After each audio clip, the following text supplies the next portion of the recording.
Hello and welcome back to my Carolina homestead. If you're new, my name is Michelle and I appreciate you joining me today. Today I'm going to be making English muffins and restocking my freezer with these so that we can enjoy them anytime we'd like. If you enjoy videos like this, please give me a like and subscribe to our channel, and also click that notification bell so you receive notifications for our next video. I'm starting out with all of my ingredients pre-measured out, and I had those arranged on my countertop. First, I'm starting out with 3/4 cup of milk. And what I've done is I've warmed this up in the microwave in small increments because I wanted to get this to 110 degrees. I'm also going to do that with water. I'm using 1/2 cup of water.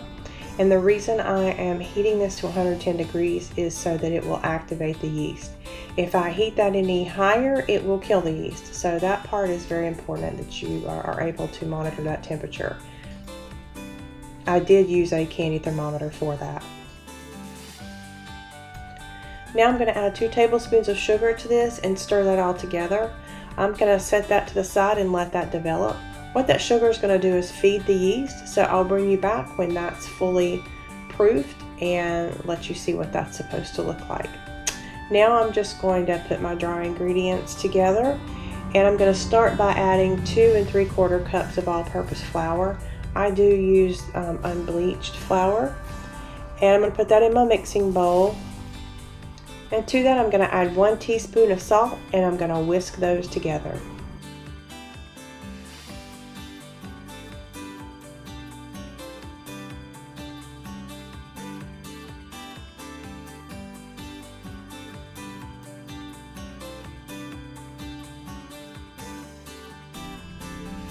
I have 3 tablespoons of butter that I'm going to melt in the microwave.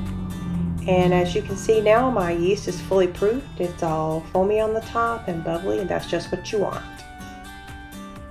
Now I'm just going to add 3 tablespoons of the melted butter into the yeast mixture. And I apologize for all the background noise. There's a lot of cars going by my street today.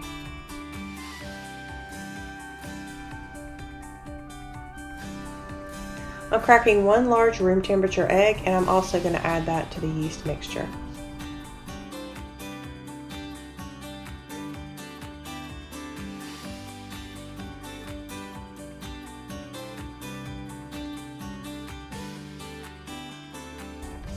I'm going to slowly add the wet ingredients to my stand mixer, and then I'm going to turn the mixer on low and let this all begin to incorporate.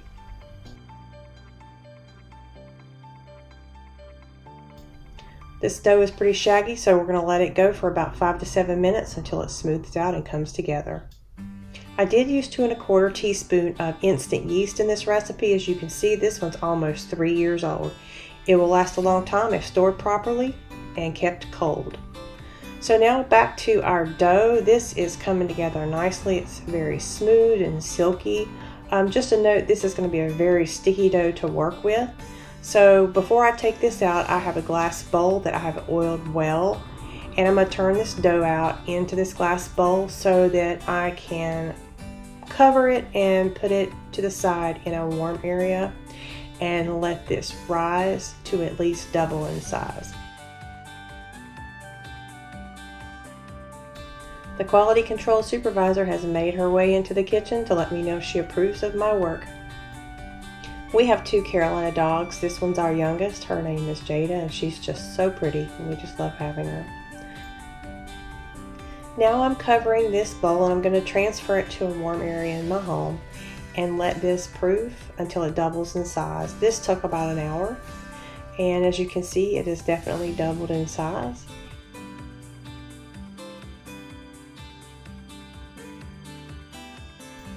A lot of bread recipes have you punch your dough down after it's proofed, but for this recipe you don't do that. So I'm just going to flour the surface of my countertop really well, and honestly I didn't put enough flour on here, so you want to use a whole lot of flour before you pour your dough out.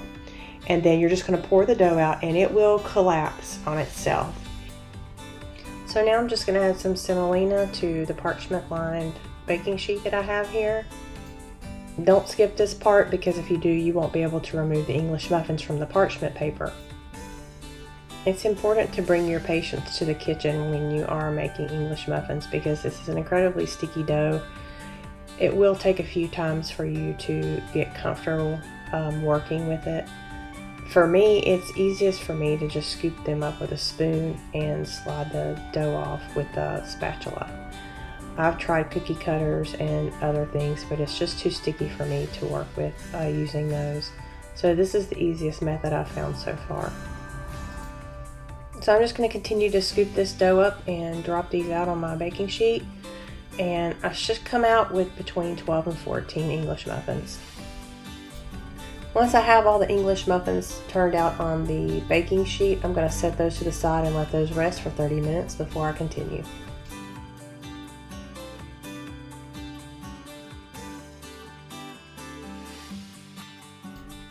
Now that's finished, I have a damp paper towel and I'm just going to go through and sort of shape the tops and flatten them out, smooth them out a little bit, and then get those prepared for going over into the cast iron skillet.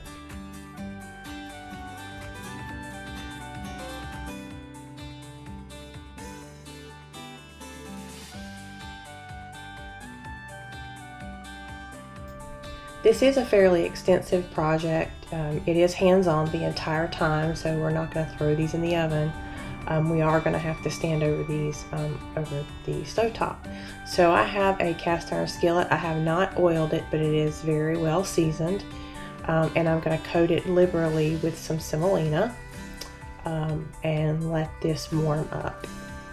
I will start to add the English muffins to the semolina. Now what I'm using is a silicone spatula that I have oiled, just so that it's easier for me to get the English muffins off of the parchment paper and into the cast iron skillet. I'm going to check the bottom of these to see if any color is developing. You see at the top how the bubbles and the holes are starting to form. This is what gives it that English muffin texture. I have flipped these once. This is the color that you're looking for. You do want to cover your pan because the steam is what assists in cooking them along with the heat from the cast iron skillet. So once you have this color on either side, then your English muffins are finished.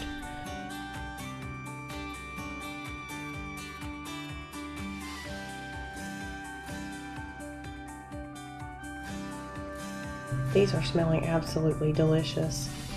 You can see this color. This is beautiful. This is what you're looking for, and that looks just perfect. So I'm going to continue with the rest of these until all of these are finished. I think I came out with 12 with this batch. I want to thank you for stopping by my Carolina homestead today and joining me for this video. If you give this recipe a try, please leave me a comment down in the comments below and let me know how it turned out for you. If you enjoyed this video, please give us a thumbs up, subscribe to our channel, and click that notification bell for more videos coming soon. See you next time and take care.